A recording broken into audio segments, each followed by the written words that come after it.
Classes को पुणी थे स्वागत। आज आम साहित्य सिंधु बही रे थिबा गल्प काठ रो सारांश डिस्कशन करिबा। जेतिकी तमर बोर्ड एग्जाम रे आसीबो सेतिकी आम डिस्कशन करिबा। तार हमर एथे एई वीडियो रो डिस्क्रिप्शन बॉक्स को गले तार क्वेश्चन आंसर सब दिया है जी, तुम माने पढ़ी परिबो। आरंभ करिबा एबे गल्प काठ। लेखक बसंत कुमार शतपथी, मयूरभंज जिला बारिपदा सहर अनति दूर रे माने होची माने निकट रे अल्प दूर 10-20-30 किलोमीटर भितर जोटा बांदड़ा ग्राम रे 26 जून 1913 रे गाल्पिक बसंत कुमार शतपथी जन्म। काठ गल्प रे आधुनिक मनुष्यर स्वार्थ और सठ थार माने होची एमती चिता काटिबा किबा मैनिपुलेशन करिबा किबा ठकिकी नै जिबा स्वार्थ और सठ थार चित्र एवं समाजर स्वाभिमानर स्वरूप प्रदर्शित। एठी आधुनिक मनुष्य लेखक निजको कहिसंती, माने लेखक निजे सेठी प्रेजेंट अछंती। भारत काठ गोदाम रु 2 क्विंटाल मुंडा बा गड़ ध काठ, माने गड़ माने बुझी पारथो पिला माने जोटा को हमें गछर ट्रंक कोंती। ट्रंक माने गछर ऊपर नो कि तळ जोटा माटी लागते सेटा नो मजिया गड़ ध काठ माने काठर ना होची ध, जेमती शाल पियाशाल काठ सब ना शुनिथिबो सेमती ध काठ बोली मने रखथिबो। काना परीक्षा रे क्वेश्चन ने आसी पारे केउ काठ केउ गोदाम रु काठ किणा आइची, धर भारत काठ गोदाम रु किणा आइची, केउ काठ किणा लेखक किणिथिले, काठर ना कोन, ध काठ बोली मने रखथिबो। ध काठ लेखक किणिले। 2 बरसर पुराना काठ 12 टंका क्विंटाल को। लेखक निजको जंगल राज्यर लोक बोली कहिचंती, तेणु काठ उपरे तांको ज्ञान अधिक बोली से भाबुथिले। पर्व जोगु सांतालंक देखा दर्शन मिलू नाही। काठ चिरा हेबा पई लेखक व्यस्त। दिन बेल 9टा हेलाणी। कागजरू आदिवासी मानक पई गत 40 वर्ष धरी आमे कौन कौन करिचु तार विवरणी और हिसाब अनुध्यान लेखक करुथांती। हठात तांको पोषा कुकुर मोती भो भो भुकी उठिला। कांधरे कुराड़ी पकाई गोटिए दरबुड़ा काठ चिराड़ी सड़करू तांको आड़कू आसुची। सीधा सामना को आसी से पचारिला, काठ काटिबू कि बाबू? से काठ आड़कू चाहिला, कहिला 2 क्विंटाल हेबो। गुदाम रे तांकू काटिबा पाई क्विंटाल पिछा 2 टंका करी दौची बोली कहिला। पिला माने मने रखिबो, क्विंटाल पिछा 2 टंका से गोदाम रे काठ काटिबा पाई तांकू से जो आदिवासी लोकों को मिले बोली से सेठी कहिले। मने रखतबो क्विंटाल पिछा 2 टंका काठ काटिबा पाई। एठी लेखक जहा कहिचंती पिला माने सुनो। नाई 4 टंका हबनी, काना 2 क्विंटाल काठ से काटिबार थिला। नाई 4 टंका हबनी, मते बहुत पड़ी जाइछि। 3.5 देबी। काठ वाला नेला 24, ठेला वाला 4, तू नबू 4, 32 पड़िला। माने ताको लेखक को टोटल 32 टंका पड़ी जाइछि। गैस चुली तो बरং सस्ता हेबो। लेखक कहउछथि गैस चुली तो सस्ता हेबो। 3 टंका आठना रे काटिबू तो काट नहेले जा। एते सब खर्च हैला परे 4 अणा पाई से काठुरिया आगरे निजर हिसाब किताब कले। बोधे बापांकर काठुरिया सहित ए तर्क वितर्क लेखकंक कॉलेज पढ़ुआ पुओ मन को गलानी। हठात तरली जाई कही पकाइला, हेला चुप कर, आउ चारणा नबू। लेखक पुओ मध्य से जगह तामने उपस्थित थिला। काठुरिया 2 परस्त करी ଘୋଡ଼ିଥିବା ଅଳପ ଓସାର ନାଲି ଧଡ଼ିର ଶାଢ଼ୀଟାକୁ ସେ ଦେହରୁ କାଢ଼ି ପାଖ ବେଗୁନିଆ ଗଛ ଡାଳରେ ଲଟକାଇ ଦେଲା। କାନିର ଗଣ୍ଠି ଫିଟାଇ ଦୋକ୍ତା ଚୂନ ବାହାର କରି କଳରେ ଜାକି କୁରାଢ଼ି ଧରିଲା। ସେ କାଠ କାଟିବା ସମୟରେ ଲେଖକ କାଠୁରିଆକୁ କାଠ କଟା ଉପରେ ଜ୍ଞାନ ଦେବାରେ ଲାଗିଥିଲେ। ସେ ତାଚ୍ଛଲ୍ୟରେ ଲେଖକଙ୍କ ଆଡ଼କୁ ଚାହିଁ ସେ କହିଲା, ଏ ବାବୁ, ତୁ ଚୁପ୍ କରି ବସିଥା ନା। ଦେଖ ମୁଁ ଠିକ୍ ସାଇଜ କରି ଦଉଛି କି ନାହିଁ। ମାନେ କାଠଗୁଡ଼ିକୁ ସେ ଠିକ୍ ସାଇଜ କରି ଦଉଛି ନା ନାହିଁ ସେ ଲେଖକଙ୍କୁ କହିଲେ। ଏତେ ବର୍ଷ ଆମ ବଜାରକୁ ଆସିଲା, ତୋର କାଠ କି ରକମ ଦରକାର ଜାଣେ ନାହିଁ ଭାବୁଛୁ? ଏହା ମଧ୍ୟରେ ଲେଖକ କାଠୁରିଆ ଠାରୁ ତାର ଘରଦ୍ୱାର ବିଷୟରେ ପଚାରି ବୁଝୁଥିଲେ, କିନ୍ତୁ ତାଠାରୁ କାମ ଆଦାୟ କରିବା ଥିଲା ଲେଖକଙ୍କ ମୂଳ ଲକ୍ଷ୍ୟ। ମୁଖ୍ୟତଃ ସମାଲୋଚକ ଯେମିତି ଡେଇପଡ଼ି ଆଧୁନିକ କ୍ଳିଷ୍ଟ ଅବୋଧ କବିତାକୁ ତନ୍ନ ତନ୍ନ ବିଶ୍ଳେଷଣ କରି ଅନ୍ତର୍ନିହିତ ସାରତତ୍ତ୍ୱ ପ୍ରକଟ କରନ୍ତି, ଏ କାଠୁରିଆ ବି ସେମିତି ଅତୀବ ଆଗ୍ରହରେ ଗ୍ରନ୍ଥିଳ ଶିରାଳ କାଠକୁ ଛିନ୍ନ ଭିନ୍ନ କରି ମଞ୍ଜ ବାହାର କରି ଦେଉଛି। ଭଗବାନ ତାର ଶିରା ପ୍ରଶିରା ରକ୍ତ ମାଂସକୁ ଏମିତି ନୈସର୍ଗିକ ଶକ୍ତି ଦେଇ ଗଢ଼ିଛନ୍ତି, ଯେମିତି ଜୀବନ ସାରା ଏଇ ବୃକ୍ଷ ରାକ୍ଷସ ଗୁଡ଼ାକୁ ସେ ଖଣ୍ଡ ଖଣ୍ଡ କରି କାଟି ଆନନ୍ଦ ପାଉଥିବ। ମାନେ ଲେଖକ କହିଛନ୍ତି ଯେମିତି ଭଗବାନ ତା ରକ୍ତ ମାଂସ ଶରୀରଟାକୁ ଏମିତି ଗଢ଼ିଛନ୍ତି ଯେ ସିଏ ଯେମିତି ଏଇ ଯେଉଁ ବୃକ୍ଷ ଗୁଡ଼ିକୁ କାଟିଲା ବେଳକୁ ଭାରି ତାକୁ ଖଣ୍ଡ ଖଣ୍ଡ କରି କାଟିବାକୁ ଯେମିତି ତାକୁ ଭାରି ମାନେ ଆନନ୍ଦ ଲାଗୁଥାଏ। ଦେଖୁ ଦେଖୁ ସେ ଘଣ୍ଟାଏ ଦେଢ଼ ଘଣ୍ଟା ଭିତରେ ଅଧା ଅଧୁ କାଠ ଚିରିଦେଲା। ତାପରେ ତା ପାଖକୁ ଯାଇ କେତୁଟା ଫାଳ ଅଲଗା କରି ଲେଖକ କହିଲେ, ଏଗୁଡ଼ାକ ପତଳା କରିଦେବୁ, ଯଦିଓ ସେଗୁଡ଼ାକ ଛୋଟ ଛୋଟ ଥିଲା। ଏହା କହିବାର କାରଣ, ଲେଖକ ଏ ସାଧାରଣ କାଠୁରିଆ ଆଗରେ ନିଜ ବିଜ୍ଞତା ଦେଖାଉଥିଲେ। ମାନେ ଲେଖକ ତାକୁ ଯାଇକି ଛୋଟ କରିଦେବୁ ବୋଲି କହିବା କାରଣ, ସିଏ ଚାହୁଁଥିଲେ ଯେ ସିଏ ଯେମିତି ବେଶୀ ଜାଣିଛନ୍ତି କାଠୁରିଆ ଠାରୁ କାଠ କଟା ବିଷୟରେ, ତେଣୁ ସେଇ କଥା ସିଏ କାଠୁରିଆକୁ ଯାଇକି କହିଲେ।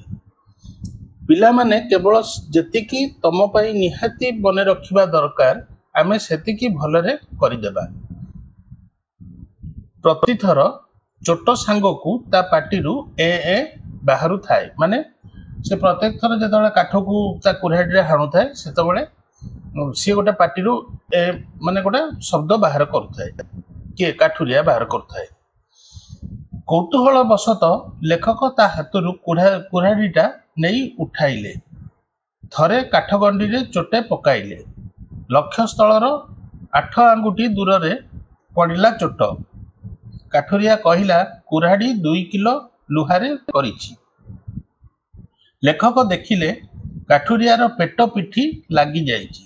ମାନେ ତାର ପେଟ ମାନେ ଯେମିତି ବାହାରିକି ଥାଏ ସେମିତି ବାହାରିକି ଯାଇ ପୁରା ପେଟ ପିଠି, ଯେହେତୁ ସେ ପରିଶ୍ରମୀ ଲୋକ, ପେଟ ପିଠି ଯେମିତି ପତଳା ରହିବା କଥା ସିଏ ତା ଶରୀର ସେମିତି ଥାଏ। ସକାଳୁ କ'ଣ ଖାଇ ଆସିଛି ବୋଲି ପଚାରିବାରୁ ତୋରାଣୀ କଂସାଏ ପିଇକି ଆସିଛି ବୋଲି କାଠୁରିଆ କହିଲା। କାହାକୁ? ଲେଖକକୁ।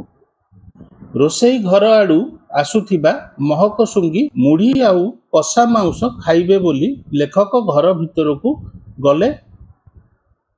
ଚାକର ପିଲା ଚୈତନ୍ୟ ଲେଖକଙ୍କୁ ପଚାରିଲା ଯେ କାଠୁରିଆକୁ ରୁଟି 2 ପଟ ଦେବା କି ନାହିଁ। କିନ୍ତୁ ସେତକ ମଧ୍ୟ ଲେଖକ ସମ୍ଭାଳି ନ ପାରି ରୁଟିର ହିସାବ ଲଗାଉଥିଲେ। ତେବେ ଯେତେବେଳେ ଜାଣିଲେ ଯେ 2 ଦିନର ବାସି ରୁଟି ଯାହାକୁ କୁକୁର ମଧ୍ୟ ଖାଉନାହିଁ, ସେ ରାଜି ହୋଇଗଲେ କାଠୁରିଆକୁ ଦେବା ପାଇଁ। ରୁଟି ଖାଇ ବାକି କାମ ସାରି କାଠୁରିଆ କାଠତକ ଘର ଭିତରକୁ ବୋହି ନେଲା, ଯଦିଓ ବୋହିବା କାମ ତାର ନୁହେଁ। ଲେଖକ ଖାଇସାରି ଆସି ଦେଖନ୍ତି ଯେ କାଠତକ ସବୁ ସଜା ହୋଇ ଥୁଆ ହୋଇଛି। ଆଉ କିଛି ଚୁନା ଛେପରା ବାହାରେ ପଡ଼ିଛି। ଚୁନା ଛେପରା ମାନେ ଯେଉଁ ଗୁଣ୍ଡ ହେଇଯାଇଥାଏ, କାଠର ୱେଷ୍ଟ ବାହାରି ଯାଇଥାଏ, ସେଗୁଡ଼ା ବାହାରେ ପଡ଼ିଛି। କାଳେ ତାଙ୍କ ପୋଷା କୁକୁର ଗୋଡ଼ରେ ପଶିଯିବ, ଲେଖକ ତାକୁ ମଧ୍ୟ ପରିଷ୍କାର କରିଦେବାକୁ କହିଲେ। ସବୁ କାମ ବିନା ଆପତ୍ତିରେ କାଠୁରିଆ କରିଦେଲା। ଏବେ ଆସିଲା ଏହି ଗପଟିର ଏକ ଗୁରୁତ୍ୱପୂର୍ଣ୍ଣ ମୋଡ଼। କାଠ କଟା ସରିଲା। ଲେଖକ 2 ଖଣ୍ଡି 2 ଟଙ୍କିଆ ନୋଟ ତା ହାତକୁ ବଢ଼ାଇ ଦେଇ କହିଲେ, ଦେ 4 ଆଣା ପଇସା। କାରଣ ସେ 3.5 ଟଙ୍କା କହିଥିଲେ, ତାଙ୍କ ପୁଅ 4 ଆଣା ଆଉ ବଢ଼େଇଥିଲେ, ତ ସେ 4 ଟଙ୍କାରୁ ଆଉ 4 ଆଣା ମାନେ 25 ପଇସା 25 ପଇସା ସେ ଫେରାଇବାକୁ ଲେଖକ ତାଙ୍କୁ କହିଲେ। 4 rupeesରୁ କାଟିକି 25 ପଇସା ଫେରାଇବାକୁ କହିଲେ। ଘରେ ରେଜା ପଇସା ଥିଲେ ମଧ୍ୟ ସେ କାଠୁରିଆକୁ କହିଲେ, ଟଙ୍କା ବଜାରରୁ ଭଙ୍ଗେଇ ଆଣିବାକୁ। ଯେହେତୁ ରବିବାର ଥିଲା, ଦୋକାନ ବଜାର ମଧ୍ୟ ଖୋଲା ନଥିଲା। ତେବେ କାଠୁରିଆ ବାବୁଙ୍କୁ କହିଲା ଆଉ ଥରକୁ ପଇସା କଟେଇ ନେବାକୁ। ଏଇଠି ଲେଖକ ପଦୁଟିଏ କହିଦେଲେ, ନା ନା ସେ କଥା ହବ ନାହିଁ। ତୁ ଆସିବୁ ନ ଆସିବୁ କି ବିଶ୍ୱାସ। ହାଣ୍ଡିଆ ଖାଇଲେ ଆଖି ଯେମିତି ନାଲି ହୁଏ, ସେମିତି ଆଖିରେ ଲେଖକ ଆଡ଼କୁ ଚାହିଁ ଯୁଗ ଯୁଗର ସଞ୍ଚିତ ଚାପା କ୍ରୋଧ ବିସ୍ଫୋରଣ କରି ସେ କହିଗଲା, କି କହିଲୁ ବାବୁ? ଏତେବେଳେ ଯାଏଁ ମୋତେ ଟେକାଟେକି କରି ବୁଲେଇ ତୋର ସବୁ କାମ ଆଦାୟ କଲୁ। ମୋର ଜମି ଜାଇଗା ବି ସବୁ ତୁମର ମାନେ ନେଲା। ମୋର ନ କରିବା କାମ ବି କରିଦେଲି। ତାମାନେ କାଠୁରିଆ ଏଠି ତାର ନିଜ ଭାଷା ମୟୂରଭଞ୍ଜିଆ ଭାଷାରେ ସିଏ ମୟୂରଭଞ୍ଜ ତାର ଲୋକାଲ ଭାଷାରେ ସେ ଲେଖକଙ୍କୁ ଉତ୍ତର ମାନେ ଏସବୁ କହୁଛି। 2ଟା ଶୁଖିଲା ରୁଟି ଦେଲୁ ଯେ ଭାବୁଛୁ ଢେର ଦେଲୁ। କହୁଛି କି ବିଶ୍ୱାସ। ଆମର କି ମଣିଷ ନାହିଁ? ବଣର ଭାଲୁ ହେଇଛେ? ପଇସାରେ ବଡ଼ ନୁକି ଦେଖେଇ ହଉଛୁ? ମୁଁ ତୋର ଚାଲାକି ସବୁ ବୁଝିଛି। ନେ ତୋର ପଇସା। ନୋଟ 2ଟା ଲେଖକଙ୍କ ଆଡ଼କୁ ଫଟ୍ ଫାଟ୍ ଫୋପାଡ଼ି ଦେଇ ମୁହଁ ଥମ୍ କରି ଏକା ମୁହାଁ ଫାଟକ ପାରି ହୋଇ ସଡ଼କ ଧଇଲା। ମାନେ ସିଏ ତା ନୋଟଟି ଯେଉଁ 2 ଟଙ୍କିଆ ନୋଟ ଦେଇଥିଲେ, 2 rupeesର ନୋଟ, ତାକୁ ଲେଖକଙ୍କୁ ଫୋପାଡ଼ି ଦେଇ ଲେଖକଙ୍କ ଉପରକୁ ସେ ତାଙ୍କର ରାସ୍ତା ଆଡ଼କୁ ରାସ୍ତାରେ ଚାଲିବାକୁ ଲାଗିଲା। ପିଲାମାନେ ବୁଝିପାରିଲ? ତାର ରୁଦ୍ର ମୂର୍ତ୍ତି ଦେଖି ସେଇ ମୁହୂର୍ତ୍ତରେ ଲେଖକ ଜାଣିଲେ ଏ ଲୋକଟିକୁ ଉସ୍କାଇ ସେ ବଡ଼ ଭୁଲ କରିଛନ୍ତି। ଯଦି ସେ ବୁଝିପାରିବ, ଏ ପର୍ଯ୍ୟନ୍ତ ତା ପ୍ରତି ଲେଖକଙ୍କର ଆଚରଣ ଓ ବ୍ୟବହାରରେ ଖାଲି ସ୍ୱାର୍ଥ ଓ ପ୍ରତାରଣା ଥିଲା, ତେବେ ସେ ଆଉ ଗୋଟାଏ କାଠ ଗଡ଼ ରହିଗଲା ଭାବି 2 କେଜିଆ କୁରାଢ଼ୀରେ ହୁଏତ ଲେଖକଙ୍କର ଛାତି ମୁଣ୍ଡକୁ ଚିରି 2 ଫାଳ କରିଦେବ। ଏ ଭୟାବହ ପରିଣତିର କଳନାରେ ଆତଙ୍କିତ ହୋଇ ତତ୍କ୍ଷଣାତ୍ ଚୈତନ ମାନେ କିଏ? ଲେଖକଙ୍କ ଯିଏ ଚାକର ପିଲାଟି ଥିଲା। ତତ୍କ୍ଷଣାତ୍ ଚୈତନ ହାତରେ ନୋଟ 2ଟା ତାକୁ ଦେବା ପାଇଁ ପଠାଇଦେଲେ ଏବଂ ଘର ଭିତରକୁ ତରବରରେ ପଶି ଆସି କରି କବାଟ ବନ୍ଦ କରିଦେଲେ। ତେବେ ଦଳିତ ବର୍ଗ ହେଲେ ମଧ୍ୟ ନିଜ ସ୍ୱାଭିମାନ ଓ ନିରୀହ ଆଚରଣ ଉପରେ ଆଞ୍ଚ ଆସିବାରୁ କାଠୁରିଆର ରୁଦ୍ର ରୂପ ଦେଖିବାକୁ ମିଳିଲା। ପିଲାମାନେ, ଇଏ ଥିଲା ଗଳ୍ପ କାଠର ସାରାଂଶ ବା ଜିଷ୍ଟ। ତମମାନେ ଖାଲି ପଢ଼ି ଆକୁ ଥରେ ଶୁଣିଦିଅ, ମନେ ରହିବ। କିଛିଟା ଅଛି ଯେମିତି କାଠ ଅଛି, କେତେ କୁଇଣ୍ଟାଲ ପିଛା କେତେ ଟଙ୍କା ଗୋଦାମରୁ କାଠୁରିଆ କାଠ କାଟିବା ପାଇଁ ନିଏ, 2 ଟଙ୍କା। ସେ ସବୁ ପିଲାମାନେ ମନେ ରଖିଥିବ, କୋଶ୍ଚିନ୍ରେ ଆସିବ। ଠିକ୍ ଅଛି, ପୁଣି ଆମେ ନେକ୍ସଟ ଇଏକୁ ଯିବା।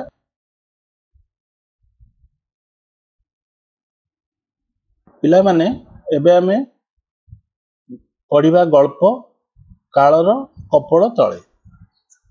ଲେଖିଛନ୍ତି ନନ୍ଦିନୀ ଶତପଥୀ। ସେ ରାଜନୀତି ଓ ଓଡ଼ିଆ ସାହିତ୍ୟରେ ଜଣେ ସୁନାମଧନ୍ୟ ନାମ। ଓଡ଼ିଶାର ପ୍ରଥମ ଓ ଏକମାତ୍ର ମହିଳା ମୁଖ୍ୟମନ୍ତ୍ରୀ ଥିଲେ। ତାଙ୍କର ଅନୁଦିତ ରଚନା ଗାନ୍ଧୀ କଥାମୃତ ପାଇଁ ତାଙ୍କୁ କେନ୍ଦ୍ର ସାହିତ୍ୟ ଏକାଡେମୀ ପୁରସ୍କାର ମିଳିଥିଲା। ଏବେ ଆଗକୁ ବଢ଼ିବା। ଗଳ୍ପଟି ଏହିଭଳି। ଅଙ୍ଗଦ ଚୌଧୁରୀ ନାଳନ୍ଦା ବିଶ୍ୱବିଦ୍ୟାଳୟର ଇତିହାସର ଛାତ୍ର ଗବେଷଣା କାର୍ଯ୍ୟରେ ଆସିଛନ୍ତି। ଅଙ୍ଗଦ ଚୌଧୁରୀ ହେଉଛନ୍ତି ନାଳନ୍ଦା ବିଶ୍ୱବିଦ୍ୟାଳୟର ଜଣେ ହିଷ୍ଟ୍ରି ଇତିହାସର ଛାତ୍ର ଷ୍ଟୁଡେଣ୍ଟ। ସେ ରିସର୍ଚ୍ଚ କାମ ପାଇଁ ଆସିଛନ୍ତି। ବହୁତ ସମୟ ଧରି ସେ ଧଉଳି ପାହାଡ଼ ପାଦଦେଶରେ ବସି ରହିଥିଲେ। ଧଉଳି ପାହାଡ଼ ଯେଉଁଟା ଭୁବନେଶ୍ୱର ପାଖରେ ଅଛି, ଧଉଳି ପାହାଡ଼ ପାଦଦେଶରେ ବସି ରହିଥିଲେ। ଏପରି ଭାବରେ ସେ ଇତିହାସ ପୃଷ୍ଠାରେ ବୁଡ଼ି ଯାଇଥିଲେ। ଧୀରେ ଧୀରେ ଦୟା ନଦୀର ଜଳ ତାଙ୍କୁ ରକ୍ତ ପରି ଲାଲ ଦେଖାଗଲା। ଅଶୋକଙ୍କ ଶିଳାଲେଖ ମଧ୍ୟ ପଢ଼ିଥିଲେ ଅଙ୍ଗଦ। ଅହିଂସା, ଦୟା, କ୍ଷମା ବିଷୟରେ ଲେଖାଥିଲା ସେଥିରେ। ଆଉ ଏହା ମଧ୍ୟ ଲେଖାଥିଲା ଯେ ରାଜାଙ୍କ ରନ୍ଧନଶାଳା ଓ ସାଧାରଣ ପ୍ରଜାଙ୍କ ରନ୍ଧନଶାଳାରେ କେତୋଟି ମୟୂର ମାଂସ ରନ୍ଧାଯାଇ ପାରିବ। କିନ୍ତୁ ତାଙ୍କୁ ଭାବନା ଏହା ଥିଲା ଯେ କଳିଙ୍ଗ ରାଜାଙ୍କର ଏହିଭଳି କୌଣସି ଶିଳାଲେଖ କାହିଁକି ନାହିଁ। ସେ ନିଜେ ନିଜକୁ ପାଉଛନ୍ତି ଇତିହାସର ସେହି ସମୟରେ। ଚାରିଆଡ଼େ ଘଞ୍ଚ ଜଙ୍ଗଲ। ହଠାତ୍ ଘୋଡ଼ା ଟାପୁରୁ ଶବ୍ଦ ମଧ୍ୟ ଶୁଭୁଛି। ଘୋଡ଼ାର ରଡ଼ିରେ ଧଉଳି ପର୍ବତ କମ୍ପି ଉଠୁଛି। ଭୟରେ ବସିଥିଲେ ଅଙ୍ଗଦ। କିଏ ଜଣେ ତାଙ୍କ କାନ୍ଧ ଉପରେ ହାତ ରଖିଲେ। ଅଙ୍ଗଦ ଦେଖିଲେ ଜଣେ ରାଜବଂଶୀ ଚେହେରା ଥିବା ଦୀର୍ଘଦେହୀ ପୁରୁଷ। ଦୀର୍ଘଦେହୀ ପୁରୁଷ ମାନେ ଜଣେ ଡେଙ୍ଗା ଚଉଡ଼ା ହୋଇ ଗୋଟେ ରାଜାଙ୍କ ଭଳିଆ ଦେଖିବାକୁ ସିଏ ଦେଖିଲେ ଜଣେ ବ୍ୟକ୍ତିଙ୍କୁ। ଗୋଟିଏ ହାତ ବଢ଼ାଇ ଦେଲେ ଅଙ୍ଗଦଙ୍କ ଆଡ଼କୁ, ଯେମିତି ସେଇଟା ଥିଲା ଅଭୟର ହାତ। ସବୁ ଭୟ ଛାଡ଼ି ଅଙ୍ଗଦ ସେ ହାତକୁ ଧରି ଠିଆ ହୋଇଗଲେ ଓ ପରିଚୟ ପଚାରିଲେ ସେ ଦୀର୍ଘଦେହୀ ପୁରୁଷଙ୍କର। ଅଙ୍ଗଦ ଭାବିଲେ ସେ ହେଉଛନ୍ତି କଳିଙ୍ଗର ମହାରାଜା। ବରଂ ସେ ଦୀର୍ଘଦେହୀ ପୁରୁଷ ଜଣକ ତାଙ୍କୁ କଳିଙ୍ଗର ମହାରାଜାଙ୍କ ପାଖକୁ ନେଇଯିବେ ବୋଲି କହିଲେ। ଅତି କ୍ଷିପ୍ର ଗତିରେ ଚାଲିବା ଆରମ୍ଭ କଲେ। ମାନେ ବହୁତ କ୍ଷିପ୍ର ଗତି, ମାନେ ବହୁତ ଜଲ୍ଦି ସେ ଚାଲିବା ଆରମ୍ଭ କଲେ। ଅଙ୍ଗଦଙ୍କୁ କଳିଙ୍ଗ ରାଜପ୍ରସାଦର ଦରବାର କକ୍ଷ ପାଖରେ ପହଞ୍ଚାଇ ଦେଇ ନିଜେ କୁଆଡ଼େ ଚାଲିଗଲେ। କିଏ ଚାଲିଗଲେ? ସେଇ ଦୀର୍ଘଦେହୀ ପୁରୁଷ ଜଣକ। ଅଙ୍ଗଦ ଦେଖୁଛନ୍ତି କ'ଣ ଦରବାରରେ ମହାରାଣୀ କୁରୁବକୀଙ୍କୁ ପାତ୍ର, ମନ୍ତ୍ରୀ ଓ ପରିଷଦ ବର୍ଗ ସମ୍ମାନରେ ଅଭିବାଦନ ଜଣାଉଛନ୍ତି। ମହାରାଜାଙ୍କ ଅବସ୍ଥା ବିଷୟରେ ଜଣାଇ ମହାରାଣୀ ତାଙ୍କ ବାର୍ତ୍ତା ସମସ୍ତଙ୍କ ଆଗରେ ରଖିଲେ। ମହାରାଜା ଚାହୁଁଛନ୍ତି ରାଜଜେମା ରାଜେଶ୍ୱରୀଙ୍କୁ ରାଜ୍ୟଭାର ଦେବା ପାଇଁ। ସେଠି ତାଙ୍କ ସମସ୍ତଙ୍କ ସମ୍ମତିର ଆବଶ୍ୟକତା ମହାରାଜା ଚାହୁଁଛନ୍ତି। ଏଥିରୁ ଆମେ ଜାଣୁଛେ କ'ଣ, ଯେମିତି ଆମର ଡେମୋକ୍ରେସିରେ ଲୋକମାନେ ଭୋଟ ଦେଇକି ନେତା ବାଛୁଛନ୍ତି କିମ୍ବା ମୁଖ୍ୟମନ୍ତ୍ରୀ ବାଛୁଛନ୍ତି, ମନ୍ତ୍ରୀ ବାଛୁଛନ୍ତି, କି ଯେଉଁ MLA ବାଛୁଛନ୍ତି କି MP ବାଛୁଛନ୍ତି, ସେତେବେଳେ ମଧ୍ୟ ସେୟା ଥିଲା ଯେ ସମସ୍ତଙ୍କର ମତ ନିଆ ହେଇକି ରାଜ୍ୟ ଶାସନ କରାଯାଉଥିଲା। ଅଙ୍ଗଦ ଚିନ୍ତା କଲେ ଯେ ସେତେବେଳେ କ'ଣ ମଧ୍ୟ ଗଣତାନ୍ତ୍ରିକ ପଦ୍ଧତିରେ ରାଜା ବା ରାଣୀ ବଛା ହେଉଥିଲେ। କିଛି ସଭା ସଦସ୍ୟଙ୍କୁ ଛାଡ଼ି ମହାମନ୍ତ୍ରୀ ଓ ଅନ୍ୟମାନେ ଏହି ପ୍ରସ୍ତାବକୁ ସ୍ୱାଗତ ଜଣାଇଲେ। ନିଜ ସ୍ୱାମୀଙ୍କ ସହିତ ରାଜଦରବାରକୁ ପ୍ରବେଶ କଲେ ରାଜଜେମା ରାଜେଶ୍ୱରୀ। ଆସି ଏହି ପ୍ରସ୍ତାବ ଉପରେ ସଭାସଦମାନଙ୍କ ମତ ଚାହିଁଲେ ଓ ସେ ଏ କାର୍ଯ୍ୟ ଠିକ୍ ଭାବେ ତୁଲାଇ ପାରିବେ କି ନାହିଁ ଉପଦେଶ ମଧ୍ୟ ଲୋଡ଼ିଲେ। ଯେଉଁମାନେ ଟିକେ ଅପ୍ରସ୍ତୁତ ଥିଲେ, ମାନେ ଯେଉଁମାନଙ୍କୁ ପସନ୍ଦ ନଥିଲା, ଅପ୍ରସ୍ତୁତ ଥିଲେ, ତାଙ୍କ ମଧ୍ୟରୁ ଜଣେ ଠିଆ ହୋଇ କହିଲେ ଯେ ବର୍ତ୍ତମାନ ରାଜ୍ୟ ଚଳାଇବା ଅପେକ୍ଷା ମଗଧ ସମ୍ରାଟଙ୍କ ଆକ୍ରମଣ ଚିନ୍ତାର କାରଣ। ମଗଧ ସମ୍ରାଟ କିଏ ଥିଲେ? ନା ସମ୍ରାଟ ଅଶୋକ ଥିଲେ। ମଗଧ ସମ୍ରାଟ ସେତେବେଳେ ଥିଲେ। ସେତେବେଳେ କଳିଙ୍ଗର ସୀମାନ୍ତ ବାହିନୀ ସମ୍ପୂର୍ଣ୍ଣ ଧ୍ୱଂସ ପାଇ ସାରିଥିଲା। कलिंग कलिंगर सीमांत बाहिनी माने आम जमी बॉर्डर रे जो माने थांती बॉर्डर फोर्स जो माने कलिंग को बॉर्डर रे जो माने सैनिक जगी थिले से माने ऑलरेडी ध्वंस पाई सारिथिले। महामंत्री मध्य कलिंगर संकट मुहूर्त कथा उठाइले। राजजेमा एही परिस्थितिर मुकाबिला पाई रण कौशल और समस्तंको सहयोग कामना करथिले। राजेश्वरी कंठरे जो दृढ़ता थिला ताहा पूरा सभा को साहस रे भरीदेला। ए समस्त दृश्य अंगदक आखि आगरे घटी जाउथिला। राजेश्वरी 12 जन योद्धा को सो इच्छा आगे आसवाकू कहले, जो माने सही मुहूर्त युद्धभूमि को जाई पारिबे। राजेश्वरी स्वामी सहित अनेक योद्धा निज आसन उठी आसिले। सेमानक संख्या 12 रु अधिका होई सारिथिला। किछि गोपन मंत्रणा करिबाकू राजजेमा अन्य मानकू दरबार त्याग करिबाकू अनुरोध कले एवं 12 जन योद्धा को रखी आउ समस्तंकु आवश्यक हेले लोड़िबे बोली कही विदा कले।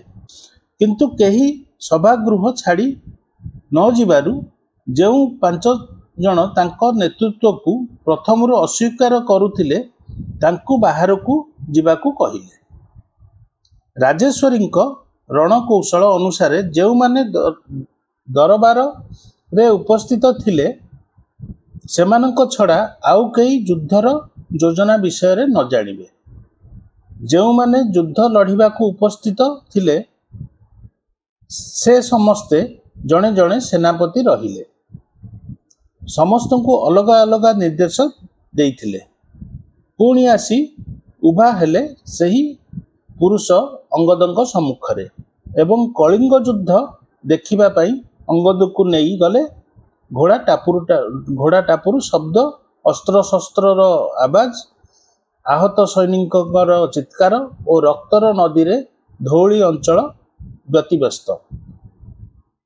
मास परे मास बीती गलानी। कलिंगर प्रजा मध्य युद्धभूमि को ओह्लाई आसिचंती। सम्राट अशोक चिंतार महामंत्री आदेश अपेक्षा अछंती। को महामंत्री? सम्राट अशोक महामंत्री आदेश माने सम्राट कौन अशोक कौन आदेश देवे ता अपेक्षा अछंती। अशोक महामंत्री को कहउचंती जेउठी अनुमान करा जाइथिला जे कलिंग युद्ध को जय करने को मात्र 2 दिन लागिबो, सेठी 4 मास हेलाणी युद्ध सरू नाही। से मध्य विस्मय रे जे युद्ध चलाउची किए? कलिंग महाराज तो असुस्थ। अशोक बड़ व्यस्तरे कहिले जे युद्ध शीघ्र बंद करिबार व्यवस्था करिबा दरकार। मगध सेनांक पाखरु राशन मध्य सरीबाकू आसिलाणी। राशन माने जो खाद्य चाउल डाली जो जहाँ खाइबा तैयारी करबाकू जो जिनस आसे ताकू राशन कहती समस्त जानते। महामंत्री सहित आलोचना करी ता परदिन सकाळु घोषणा करी दियागला जे मगध सम्राट ए युद्धर भयंकर रूप देखि अत्यंत मर्माहत। से बुद्धंक अहिंसा मंत्र रे दीक्षित होई आउ युद्ध करिवे नाही बोली निष्पत्ति नैचंती। एपटे मगध सेनापति सहित युद्ध करी राजेश्वरी मृत्युवरण करिछंती। सही आहत सैनिक मानक मध्य जड़े उज्जवल मूर्ति। इति अंगद सही दीर्घ देही पुरुष को पचारुचंती जे इतिहास रे एही लोकर ना काहींकी नाही बोली। सेतिकी बेले से अंगद को बुझाइचंती जे राजनीतिर ब्रह्मास्त्र हेउची षडयंत्र। जेते बड़ वीर होइथिले मध्य जदि साम्राज्य विस्तार न करि पारिछ तेबे इतिहास रे ना रही पारिबो नाही। एतिकी कही से पछकु चली जाउथिबा बेले अंगद तांको पचारले, आपण कोन इतिहास पुरुष? अंगदंक निद भांगी जाइछि। राति मध्य पाई सारलाणी। शांति स्तूप उपरे केवल उज्जवल ताराटिए ही अछि। पिला माने एतिकी होउछि गल्प